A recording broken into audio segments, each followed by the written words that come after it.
Hello everyone, তোমরা সবাই কেমন আছো? আশা করি তোমরা সবাই খুব ভালো আছো। সকলকে জানাই হ্যাপি নিউ ইয়ার। তো 1 জানুয়ারি আমরা আমার ফ্যামিলি আমরা সবাই মিলে চলে গেছিলাম হাজারদুয়ারি দেখতে। তো প্রথমেই আমরা 3টের সময় উঠে পড়ি। তারপর আমাদের ট্রেন ছিল 4:40-এ। তো যথারীতি আমরা টাইমিং মতো স্টেশনে পৌঁছে যাই। আর তারপর আমরা ওখান থেকে ট্রেনটা ধরি। কিন্তু আমাদের যেটা সবথেকে বড় সমস্যা হয়েছিল, মাঝ রাস্তায় আমাদের ট্রেন থেমে যায়।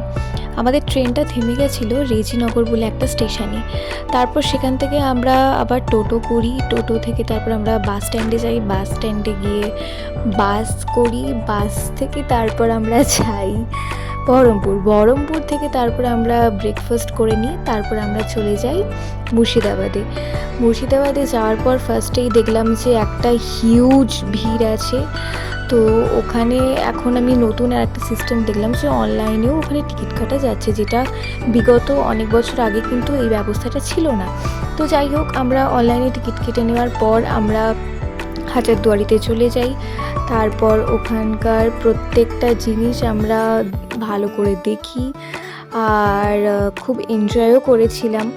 তারপর সেখান থেকে আমরা একটা টাঙ্গিওয়ালা গাড়ি নিয়েছিলাম।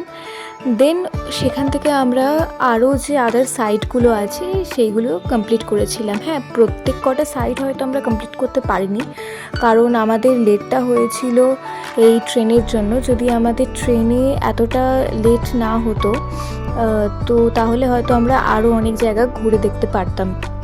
আর আমাদের প্ল্যানিংটা যেহেতু ছিল 1 ডে, তো আমরা ওই দিনকেই আবার ব্যাক করেছিলাম। তো আমরা বেশি দূর ঘুরতে পারিনি, বাট স্টিল আমরা সেখান থেকে বেরিয়েই প্রথমে ঘাসিটি বেগমের সমাধিতে যাই। তারপর আমরা চলে যাই পলাশির যুদ্ধের পর সিরাজদৌল্লাকে যেখানে আটক করে রাখা হয়েছিল সেইখানটা আমরা দেখি।